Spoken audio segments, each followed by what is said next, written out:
Welcome to my channel. పెళ్లి కొడుకు నిజ స్వరూపం బయట పెట్టడంతో ఊహించిన నిర్ణయం తీసుకున్న రాజ్. అసలు ఇదంతా ఎలా జరిగిందో తెలుసుకోవాలి అంటే ఈ వీడియోని చివరి వరకు స్కిప్ చేయకుండా చూసేయండి. ఇంకా కావ్య స్వప్న అయితే చాలా ఆనందంగా ఉంటారు. ఇంకా స్వప్న వెళ్లి అప్పుతో మాట్లాడుతూ ఉంటుంది. ఏంటి, ఏం ఆలోచిస్తున్నావు? కళ్యాణ్ ఫోటోలు నువ్వెందుకు డిలీట్ చేస్తున్నావు? తను నీ స్నేహితుడే కదా, నువ్వెందుకు ఇప్పుడు డిలీట్ చేయాల్సినంత అవసరం ఏముంది అని ఇంకా స్వప్న అయితే అప్పును అడుగుతుంది. లేదక్క, ఒక స్నేహితుడైనా సరే ఇప్పుడు ఉండాల్సినంత అవసరం లేదు అని బాధపడుతూ చెప్తుంది అప్పు.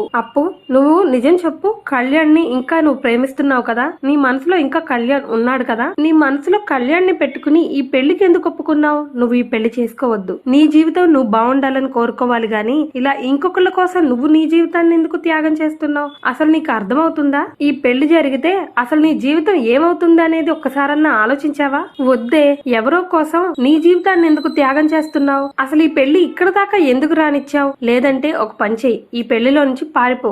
లేదు అంటే ఈ పెళ్లి నాకు ఇష్టం లేదని చెప్పేసేయ్. అంతేగాని ఇలా వేరే వాళ్ళ కోసం నీ జీవితాన్ని త్యాగం చేస్తూ ఈ పెళ్లి చేసుకోవద్దు అని స్వప్న అంది. ఇంకా అప్పు ఏమో, లేదక్క, ఈ పెళ్లి నా కోసం నేను చేసుకోవట్లేదు, అమ్మా నాన్న కోసం చేసుకుంటున్నాను. నాకు పర్వాలేదు, నా జీవితం ఏమైపోయినా పర్వాలేదు, నేను ఈ పెళ్లి చేసుకుంటానక్క. ఇంక ఈ విషయంలో నన్ను వదిలేసే, ఇంకా నన్నేమీ అడగద్దు అని అంటుంది అప్పు. ఇంకా మరో పక్క రాజ్ కావ్య అయితే ఇద్దరు మాట్లాడుకుంటూ ఉంటారు. నీకు అసలు బుద్ధి జ్ఞానం లేదు కళావతి, నేను ఏదో ఒకటి చేయమని చెప్తుంటే నువ్వు ఇంకా ఈ పెళ్లి జరగాలని కోరుకుంటావేంటి? నేను అప్పుని కళ్యాణ్ని ప్రేమించుకుంటున్నారు అని చెప్పినా గానీ నువ్వు నా మాట వినట్లేదు.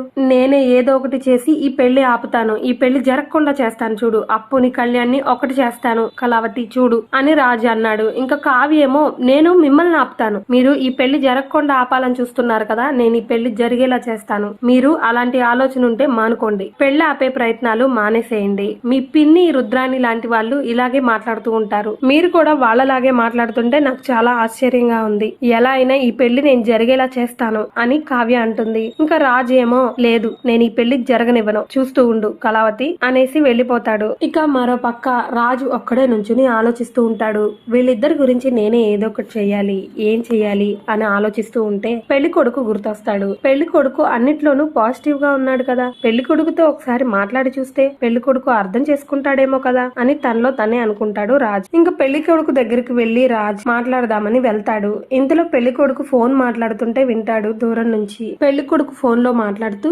రే, నేను అమ్మాయిని తీసుకొచ్చేస్తాను, అమ్మాయిని తీసుకొచ్చి మీకు అప్పచెప్తాను, నా డబ్బులు నాకు వెంటనే ట్రాన్స్ఫర్ చేయండి అని మాట్లాడుతూ ఉంటాడు కంపెనీ వాళ్ళతో. ఏంటి పెళ్లి కొడుకు ఇలా మాట్లాడుతున్నాడు? అసలు ఎవరితో మాట్లాడుతున్నాడు? కంపెనీ అంటాడేంటి, అమ్మాయి అంటాడేంటి? అంటే వీడు మంచివాడు కాదా? అందుకే అన్నిటికీ పాజిటివ్ గా మాట్లాడి ఒప్పుకున్నారా? అసలు ఇది మంచి సంబంధమే కాదా అని తనలో తనే అనుకుంటాడు రాజ్. అయితే పెళ్లి కొడుకు నిజ స్వరూపం ఇదన్నమాట. అందుకే వీళ్ళు ఇంత నాటకం ఆడుతున్నారా? అయ్యో, ఇప్పుడు అప్పు జీవితం ఏమైపోతుందో అన్న ఆలోచన కూడా వీళ్ళకు ఉండదు. ఎంతసేపు ఈ పెళ్లి జరగాలని ఆలోచిస్తారు. ఇంకా కళావతికి చెప్తే అస్సలు నమ్మదు. నేను ఈ పెళ్లి ఆపడానికి చేస్తున్న నాటకం అనుకుంటుంది. ఏదో ఒకటి ఆలోచించి అర్జెంట్ గా ఈ పెళ్లి ఆగేలా చెయ్యాలి అని తనలో తనే అనుకుంటాడు రాజ్. ఇంకా మరో పక్క కళ్యాణ్ కి ఫోన్ చేసి, రే, పెళ్లి కొడుకు ఇలాంటి వాడు, నువ్వు ముందు అర్జెంట్ గా పెళ్లి దగ్గరికి రా, మనం ఏదో ఒకటి చేద్దాం, మనం వీళ్ళతో మాట్లాడినా వీళ్ళెవరూ నమ్మరు, మనకంత టైం లేదు. రాజ్ ఇంకా కళ్యాణ్ వాళ్ళ ఫ్రెండ్స్ కి ఇంకా రాజ్ ఫ్రెండ్స్ కి కూడా ఫోన్ చేసి రమ్మని చెప్పి పెళ్లి దగ్గరికి, పెళ్లి కొడుకుని ఇలాంటి వాడు, పెళ్లి కొడుకుని ఎలా అయినా కిడ్నాప్ చేసి మనం ఈ పెళ్లి ఆగేలా చేయాలి, ఆ ప్లేస్ లో కళ్యాణ్ ని కూర్చోబెట్టాలి అని మాట్లాడుకుంటూ ఉంటారు రాజ్ ఇంకా రాజ్ ఫ్రెండ్స్. ఇంకా కళ్యాణ్ కూడా, ఏంటన్నయ్య ఏం మాట్లాడుతున్నావు, మనం ఇలా చేస్తే అందరూ అర్థం చేసుకోరు, ఇంకా అమ్మ అయితే పెద్ద గొడవ చేసేస్తుంది అన్నయ్య, నాకెందుకు కొంచెం భయంగానే ఉంది. ఏంట్రా ఏం మాట్లాడుతున్నావు? ఇది అప్పు జీవితం, నీ జీవితం, మీ జీవితాన్ని నాశనం చేసుకుని వేరే వాళ్ళ గురించి చేసింది చాలు, ఇంకా మీరు నేను చెప్పినట్టు చేయండి అని రాజ్ కళ్యాణ్ తో అన్నాడు. ఇంకా కళ్యాణ్ ఏమో అన్నయ్య నాకు కొంచెం కంగారుగానే ఉంది అని అంటాడు కళ్యాణ్. ఇంకా కళ్యాణ్ ఫ్రెండ్స్ రాజ్ ఫ్రెండ్స్ ఇద్దరు కూడా హెల్ప్ చేస్తానికి వచ్చారు. ఇంకా అందరూ కలిసి అయితే ఎలా అయినా మనం పెళ్లి కొడుకుని కిడ్నాప్ చేయాలి అని మాట్లాడుకుంటారు. కిడ్నాప్ చేయడానికి ఏర్పాట్లు చేసుకుంటారు. ఇంకా మరో పక్క పెళ్లి కొడుకు గదికి వెళ్లి పెళ్లి కొడుకుని కిడ్నాప్ చేస్తారు. ఆ ప్లేస్ లో కళ్యాణ్ ఉంటాడు. ఇంకా పెళ్లి కొడుకు వాళ్ళ అమ్మా నాన్న వచ్చి కళ్యాణ్ ని చూసి కళ్యాణ్ ని పెళ్లి కొడుకు అనుకుని తీసుకెళ్తారు. రాబాబు అని చెప్పి పెళ్లి మండపానికి తీసుకెళ్తారు. కళ్యాణ్ మొహానికి మల్లెపూలు చుట్టుకుంటాడు. మొహం కనిపించకుండా రాజ్ వాళ్లే మల్లెపూలు కడతారు. కనకం ఇంకా కృష్ణమూర్తి కూడా అడుగుతారు, ఏంటండి పెళ్లి కొడుకు మొహానికి మల్లెపూలు కట్టారేంటి మొహం కనపడకుండా? అంటే ఇది మా ఆచారం అండి అని అంటుంది పెళ్లి కొడుకు వాళ్ళ అమ్మ. ఇంకా కావ్య ఏమో తనలో తనే ఆలోచించుకుంటూ ఉంటుంది.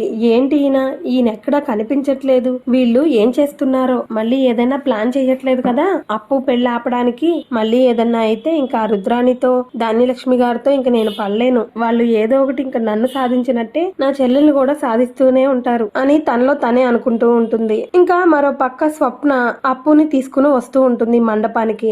అప్పు మాత్రం తనలో తనే ఆలోచించుకుంటూ బాధపడుతూ వస్తూ ఉంటుంది నిదానంగా. కనకం దగ్గరికి వచ్చి, ఏంటి అప్పు, ఎందుకు అలా ఉన్నావు, ఇంకా నువ్వు ఏదో ఒకటి ఆలోచిస్తూనే ఉంటావా, ఇది నీ పెళ్లి, కొంచెం నవ్వుతూ ఉండు సరేనా, నీకు అర్థమవుతుందా అని కనకం అంటుంది. స్వప్న కావ్య అప్పుని తీసుకొచ్చి కూర్చోబెడతారు. అందరూ కూడా చాలా ఆనందంగా ఉంటారు. ఇంకా పెళ్లి కొడుకు తాళి కడతాడు. తాళి కట్టిన తర్వాత ఇంకా మొహానికి ముసుగు తీసేస్తే అందరూ కూడా ఒక్కసారిగా షాక్ అవుతారు. కళ్యాణ్ని చూసి ధాన్యలక్ష్మి రుద్రాని అయిపోయింది, ఇంకేముంది, వీళ్లే నాటకమాడి ఏదో చేసుంటారు. నేను చెప్తూనే ఉన్నాను కదా ధాన్యలక్ష్మి, ఈ కావ్య మామూలుది కాదు, కావ్య ఏదో ఒకటి చేస్తుంది అని. ఇప్పుడు చూడు, కళ్యాణ్ని పెళ్లి కొడుకుని చేసి పెళ్లి కూతుల మీద కూర్చోబెట్టింది, ఇదంతా కావ్య ఆడిన నాటకమే, నాకు తెలుసు అని రుద్రాని ధాన్యలక్ష్మితో అంటుంది. ధాన్యలక్ష్మి ఒక్కసారిగా షాక్ అయ్యి, ఏంటి కావ్య నువ్వు చేసింది, ఏం చేస్తున్నావు, కళ్యాణ్ని పీటల మీద ఎందుకు కూర్చోబెట్టావు, నీ చెల్లెలకి కళ్యాణ్కి పెళ్లి జరిపించావుగా, ఇదంతా నువ్వు అనుకుని చేసిందేగా అని ధాన్యలక్ష్మి కావ్యని తిడుతూ ఉంటుంది.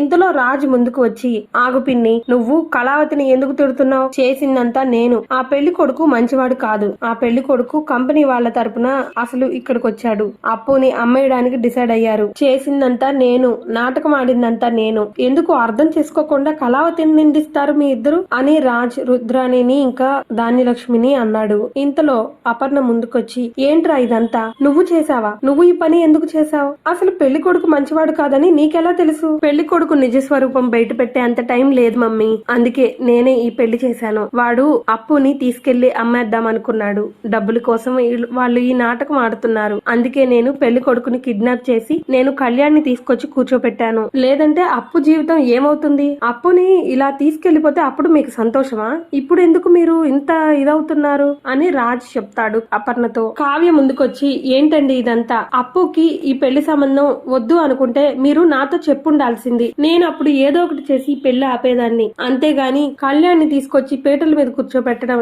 ఈ సమస్యకి పరిష్కారమా, ఇప్పుడు చూడండి ఎంత పెద్ద గొడవ జరుగుతుందో, ఎందుకు మీరు ఇదంతా అర్థం చేసుకోవట్లేదు, నేను ముందు నుంచి మీకు చెప్తూనే ఉన్నాను, కవి గారు అప్పుని ప్రేమించట్లేదు అని చెప్తూనే ఉన్నాను, ఇప్పుడు చూడండి వాళ్ళిద్దరి జీవితాన్ని ఏం చేశారో మీరు, ముందు వెనక ఆలోచించకుండా అని కావ్య రాజుని అంటుంది. ఇలాగే జరగాలి అనుకుంటే మరిన్ని అప్డేట్స్ కోసం మా ఛానల్ ను సబ్స్క్రైబ్ చేసుకోండి, పక్కనే ఉన్న బెల్ ఐకాన్ ను ట్యాప్ చేయండి. Thank you.